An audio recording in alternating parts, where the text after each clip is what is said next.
Hi folks, this is KevMac1982. Welcome to Civilization 6 Gathering Storms. So this is the setup for the game that I'm going to be playing. I have picked every single one of the new leaders. I've let Eleanor go as France because she has a choice between the French or the English, which is quite unique, and I probably will eventually play her as the English because, as you probably hear, I am English. But I have picked for this playthrough Suleiman. And obviously, we'll go through the various different things on the next screen when it's introduced. But just to go through the settings, I've left the rule setters, Gathering Storm.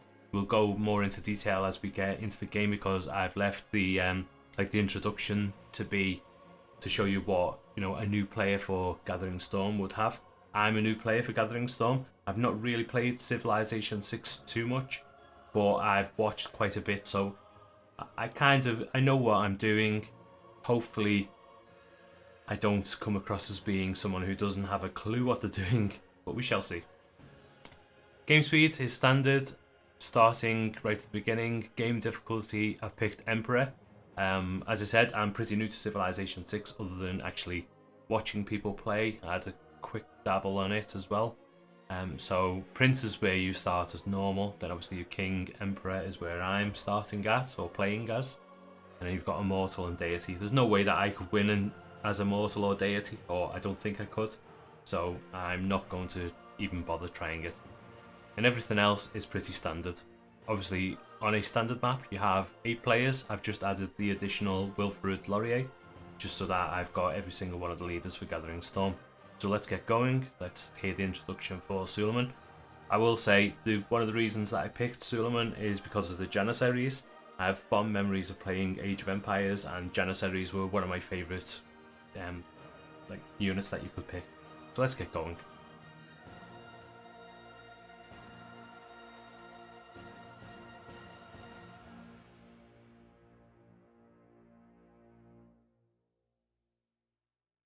So whenever you're ready, game. From the first stirrings of life beneath water, to the great beasts of the Stone Age, to man taking his first upright steps, you have come far. Now begins your greatest quest, from this early cradle of civilization on towards the stars. All praise to you, Soyerman the Lawgiver, rightly called Magnificent, master of the sublime House of Osman. Your loyal servants stand ready to carry your commands to the farthest corner of your mighty land, while your foes tremble at the sight of your armies. Sultan of Sultans and Khan of Khans, lead your people to greatness. Okay, so he pronounced Suleiman as Soyerman, so I'll try and remember that. I will probably call him Suleiman quite a lot, so we shall see. Let's have a quick little dive into what we get. So we get Grand Vizier or Vizier, I don't know how you pronounce that, but exclusive unique governor with military and diplomatic abilities. Gain the Janissary unique unit when the gunpowder technology is researched, which is great. So as we get as Suleiman or Suyuman, we get the Great Turkish Bombard, plus 50% production towards siege units, which is always welcome. You need siege units as soon as people get walls. Well, you don't need them, but it just makes things a lot easier. And obviously, because we get that bonus, we probably want to go for a conquest victory condition, or whatever it's called, where you take all of the capitals. So we'll see. And then all siege units gain plus 5 combat strength against district defenses. Conquered cities do not lose population, which is obviously a big bonus. Cities not founded by the Ottomans gain plus 1 amenity and plus 4 loyalty per turn, which means that obviously you want to go and conquer people. It's a bonus. It's basically what they're built to do. So as I said, Janissary, we get them. Can't hover over them and see, but we can see as we get through to the game and pick up gunpowder. Then we've got the Barbary Corsair, a unique naval unit. So we've got a unique land unit, unique naval unit, and also we've got the Grand Bazaar, which is a unique building. And obviously we'll get to that at some point. As said, this is Gathering Storm. I'm new. let's just take a quick look to see what the game tells us what's being introduced. Obviously, it's either me remembering it or reading off something else, but why do that when the game does it for us? So the World Congress is being introduced. This is where you make your voice heard amongst the other civilizations in the world. It is also an important part of the new diplomatic victory. I don't think I'll be going for diplomatic victory, so we can kind of ignore it, but obviously we need to put our diplomatic points into somewhere and pick and choose what we want to do. Proposals are sent before the World Congress for vote and come in two types: resolutions and discussions. Obviously, there's more flavour text at the bottom. If you want to pause the video and read it, then please do so. I'm quite a slow reader, so I don't want to hold up the video too much. Next up, we got diplomatic favour. This is a new form of currency in the game. Your diplomatic actions will earn you diplomatic favour that can be used in the World Congress to help you or hinder others. So I kind of touched on that just before.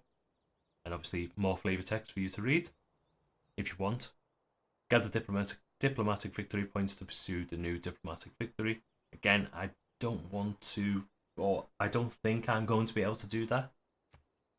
Previous warmongering system has been replaced by a new representation of how players see you. So they're called grievances now, and you can find that when you go into the each individual person's profile or whatever you want to call it.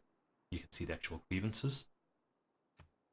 Then we've got the environment. This is a big thing. Obviously, it changes your choices of where you want to place things. So you get natural disasters such as floods, storms, volcanoes. You can pillage or destroy.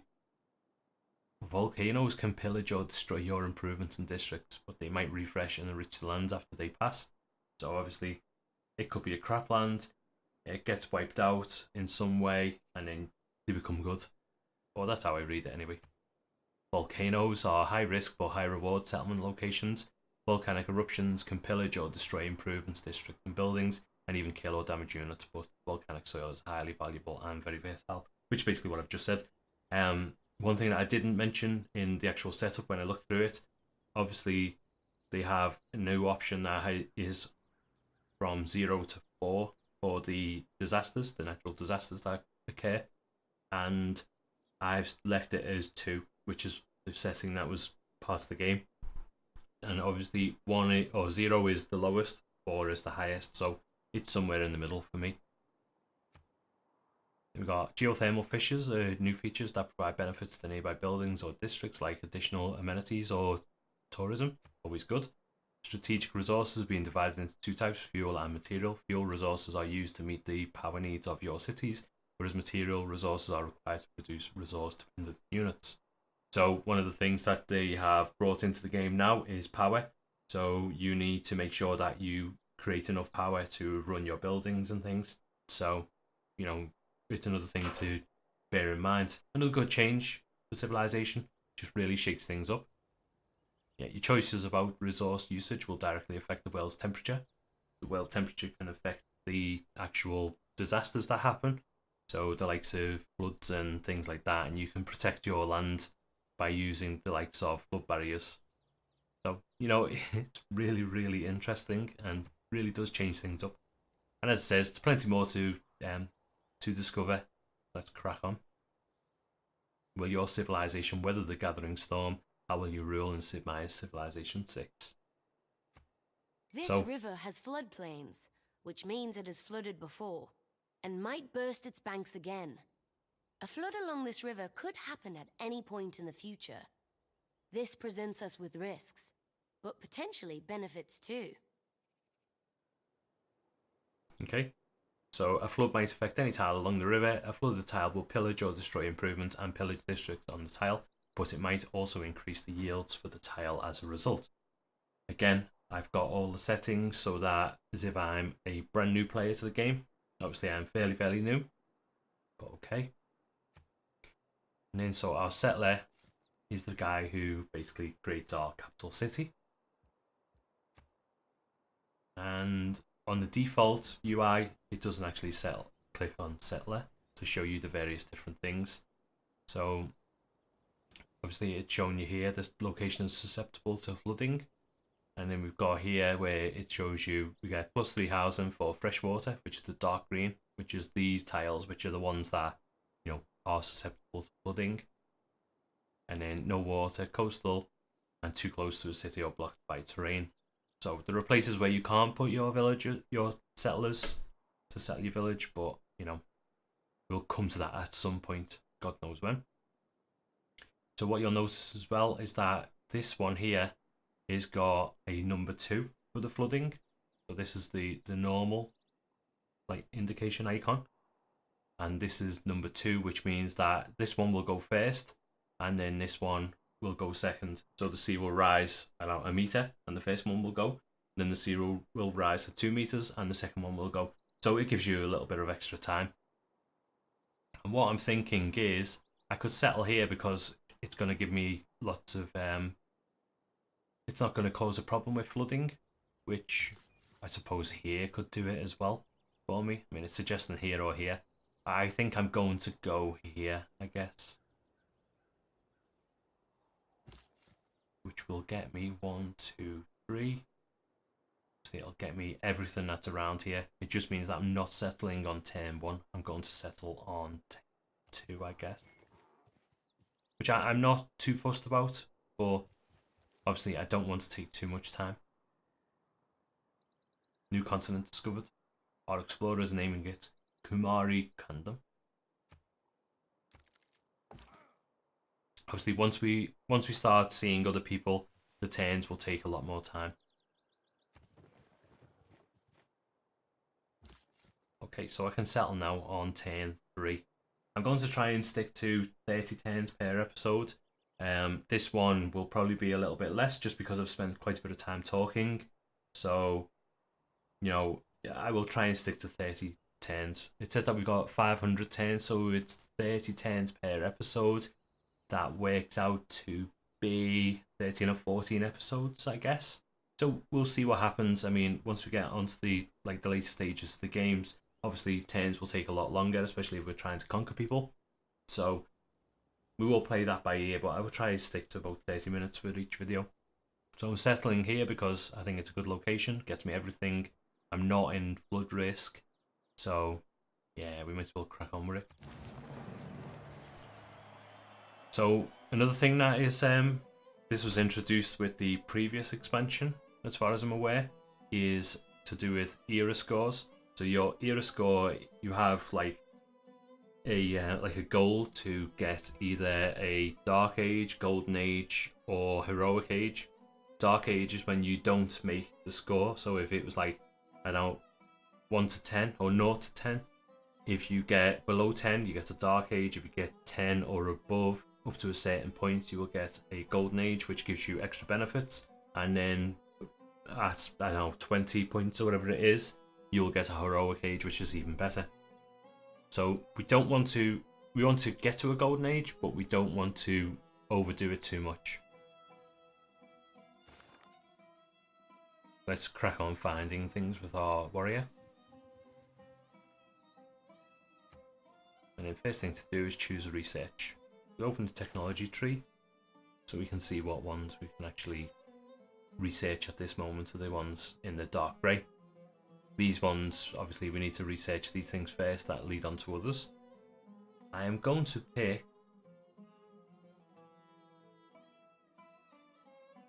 see what you know what, I'm going to pick pottery just for the granary because it's a good start. We need to choose some production. I think I'm going to choose a scout for the first thing that I need to pick. Do I need to pick? Let's just check. Okay, so there are also the, I can't remember what the name of them is, the civics. It's right there. You obviously, it's the same as the actual research tree. You go, you know, you progress in a tree style, and this one gives you your first, your first government, I guess it's called.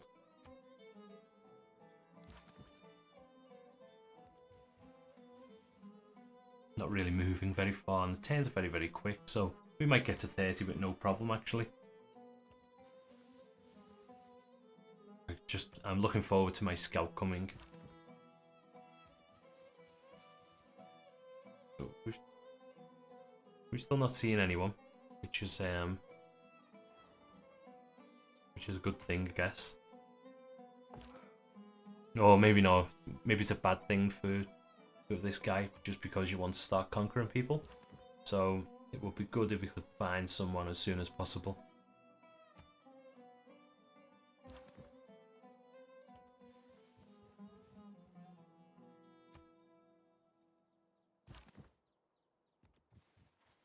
And there's another thing that's called, I don't know whether they're actually called goodie huts, but they basically give you some sort of bonus when you find them, which I'm hoping to find one soon. Just purely because it can give you science and things like that. Oh. Pensi ați vengut la cur d'Arianu, duchessa d'Aquitania, reina consorts de Franța ed Anglaterra. Ciuciai reds d'amour. Carls novas dits? Okay, so we've met Eleanor, Duchess of Aquitaine. So she's the Queen Consort of France and England. It's an honour to meet you. We would love to sample your hospitality. So, I thought clay must feel happy in the good potter's hand. please let me know if the voice is a little bit loud. I tried to make, I want people to be able to hear it, because it is something that is really good. Some of the flavor text is really, like, it's funny, or it gives you some, like, background information or anything like that. So it's something that I wanted to do. But please do tell me if it's too loud. So we've got a Eureka. So Eurekas basically give you a boost to your research. They give you 40%. So if it was 10 turns to research the likes of pottery, and I got this Eureka, I would get 4 turns knocked off straight away. So obviously we want to try and take advantage of that just for efficiency, if nothing else. So my knowledge of writing has advanced considerably. So we might go for writing if that's a possibility now. I might just go east, just to move away from them. Writing is there, so it is something that we could go for. We get the library and campus, which are 2 really good things for research. 9 turns. You know what? I'm gonna get it. I might as well just pick it up now. And thankfully we've got our scout. Gonna pick something. Let's see, we've got 3 out of 6 on housing. Got 0 amenities and 0 religious citizens. 100 loyalty, which I think is a percentage. So that just basically means we're good going at the moment. We're gonna take monuments next, just because it helps expand your city quicker. Let's see if we can we see what we're actually doing. Okay.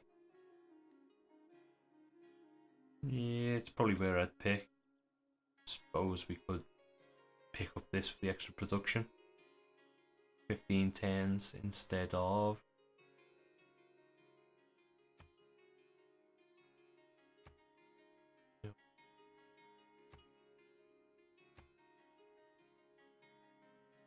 So 15 turns. Okay. So, doesn't really matter. Let's get our scout moving along, because he can move a lot further than the actual warrior. So it's obviously a good thing to carry on. Tech boost, met civilization, met civilization.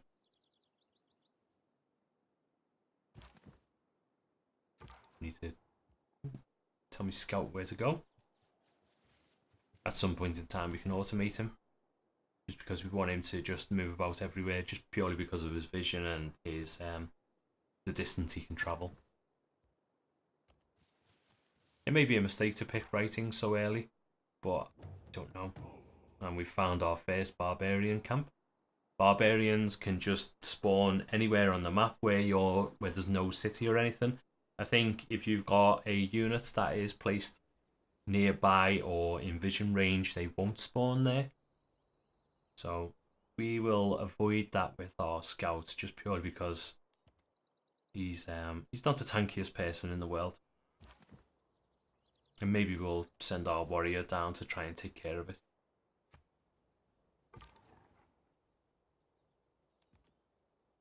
Wow. Because we're going up on hills and things, it's taking a lot. man is the noblest of all animals. Separated from law and justice, he is the worst. So now we get to pick our policies.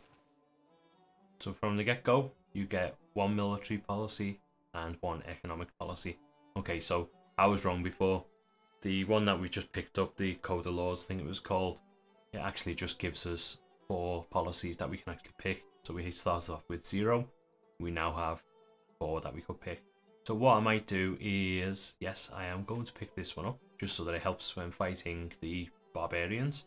And I'm going to pick this one because getting a Pantheon early is a good thing. So Pantheon is what you get before a religion. And obviously you pick something that will help your civilization, like production on tundra tiles or something like that. So it's a good thing just to try and to use them to your advantage. There's a goody hut. They're called tribal villages, but I guess goody hut is the colloquial name for it. So what we're going to pick here, let's have a little look. Foreign trade may make and maintain a single trade route. Okay, so I think we're going to go for this just because we've got the trade route. In establish a joint war and also join ongoing wars. We can get caravanseries, so +1 2 gold from the trade routes, and plus 100% production towards ancient and classical era naval units. Obviously, we're not too concerned about naval units because we don't have anything on the coast at the moment, but we will do. Melee and anti-cavalry, maybe craftsmanship would be a better one. But okay, you know, my first proper playthrough.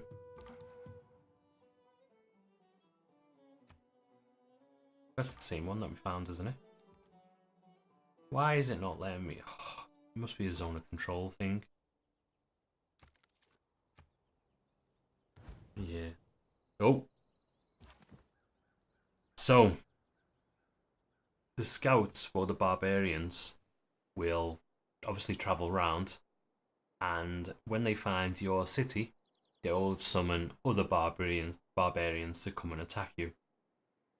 So we need to get our guy coming down here as quick as possible.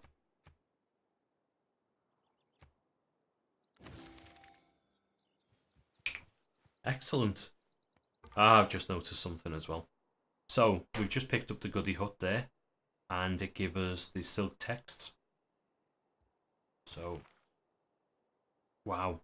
So in the palace we've got room for 1 place. Your palace is in your capital, and it is going to give us +4 faith and +8 tourism already, which is awesome.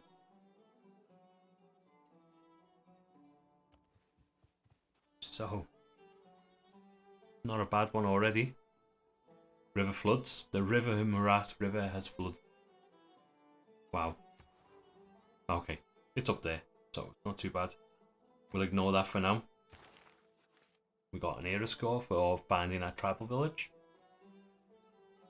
Villagers bring gifts as they join our civilization. Cool. Weary welcomes and curious stares mark the moments of our meeting with the people of France. Okay, so that was the one from before. Obviously, I didn't check it out. A relic created. That was the relic that we got before. Didn't mean to press that. Next turn. So we're up to turn 18, and we've been going for 20 odd minutes. So I think we're gonna make our 30 turns, no problem.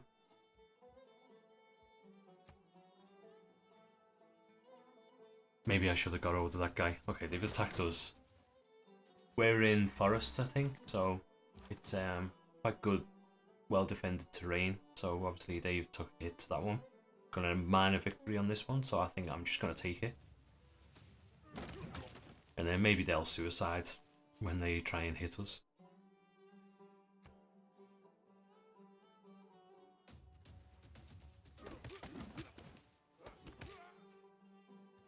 Yep. Writing is easy. All you have to do is cross out the wrong words. So we've got writing, so we've got the ability to create libraries and campuses. Campuses are things that give you research. Just trying to see. Okay. Oh, damn it. That might be a bad thing for me. I might be dead. So now that we got writing way over here, currency 36 turns. No way I'm going to pick that up. So I think I'm going to pick up. Let me start. Let's get mining. Helps us to chop trees and things. I think I'm going to die. There's the scout. Not sure what he's trying to do. Thankfully, they've not attacked me. If I move here, can I fortify? Yes. I'm going to fortify until healed here. I'm hoping that that's the same scout. It may be a different one. Okay, so already I've got my own pantheon. Obviously, it's once you hit a certain amount of faith. So let's choose our pantheon. As I said, it's a bonus to particular different things, or certain different things, I should say. So, likes of Dance of the Aurora, Holy Sites districts get +1 faith from adjacent tundra tiles.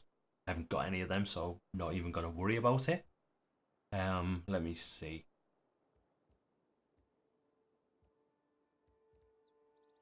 Plains, trees, mine. Wow. I think, just have a quick look.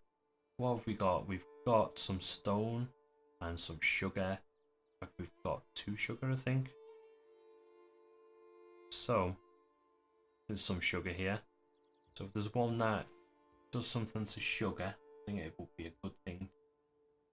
+1 culture. Not really after culture. 50 faith for each barbarian outpost cleared. That could be good.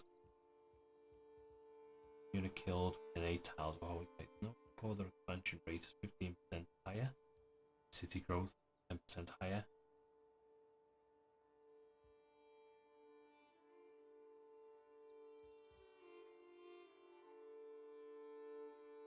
You know what? I am going to pick that one. Might not be the strongest one in the world. Okay, because we've got a pantheon, we got an inspiration. We've got progress toward mysticism. So, you know, I was talking about the boosts that you get. So we've just got it's mysticism down here. Improved 3 tiles. So we haven't got a builder yet, and there is only X amount of turns left. And I think it's going to take me like 18 turns to build 3 builders. I know you can improve a few different things. So I'm in 2 minds what to do.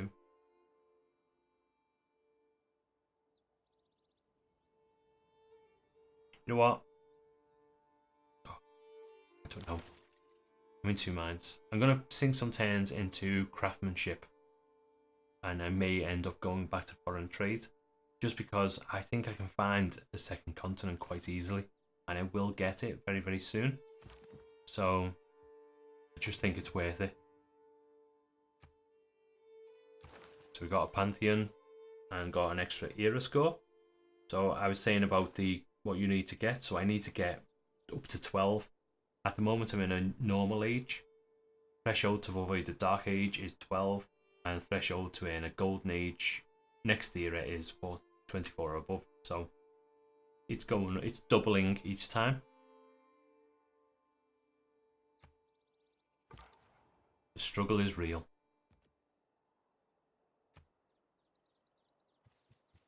We're up to 1023 now.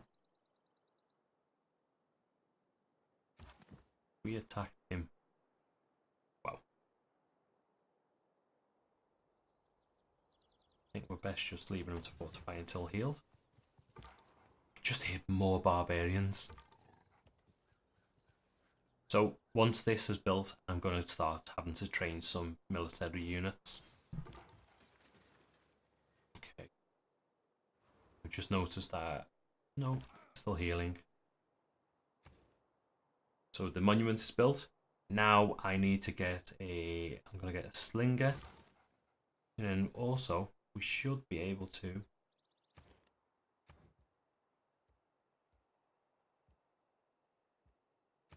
city production. So in the queue, I am going to stick another or not another, a warrior. That we've got at least a slinger and a warrior to defend Here the dark brown amorphous basalt, there the red ochre, and below that again, the slender but distinct lines of the wood coal. So throughout the world there are natural wonders to discover. We've just discovered the giant causeway. Hey, discovering a natural wonder has inspired your people with the majesty of the universe. I'm not going to switch out of mining because there's no boost to get. It will tell you here what the boost is. So if we take a little look over here, we should be able to see what the yield is for the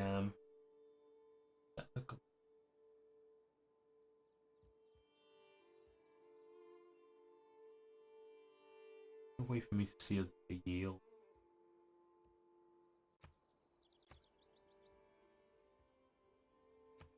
Okay, so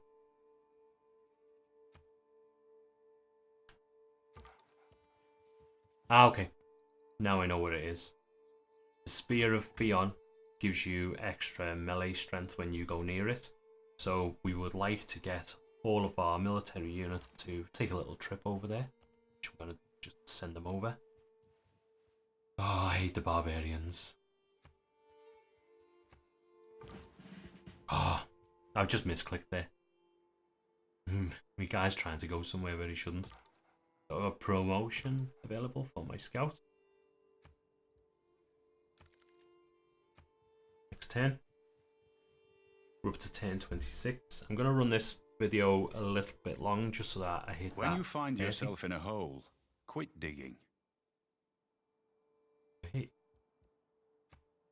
Yeah, once I hit that 30, I'm going to switch. Oh, sorry, end the episode, I should say.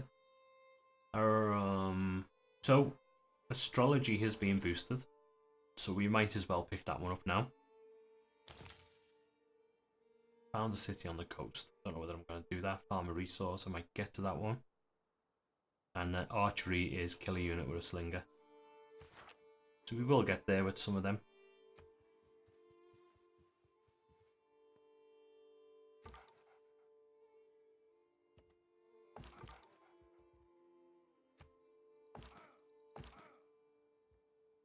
You know, just fortify till healed.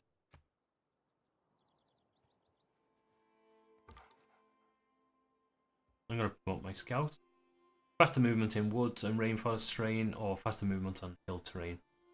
Woods and rainforest, I think is a good choice. This guy, tempted to go out and try and kill him, but I want him just to continue to fortify until healed.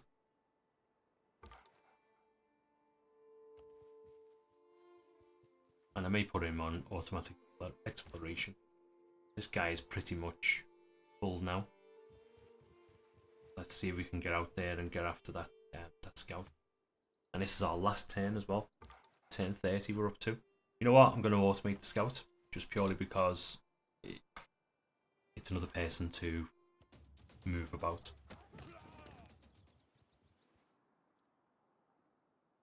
Wow, that hit me a lot more than I thought it would. Okay. So I'm thinking it's probably a good place to end the episode. We've ran over by, I don't know, 3 minutes, 4 minutes, which not too bad for a first episode. So thank you very much for watching, and I hope to see you next time. Bye bye.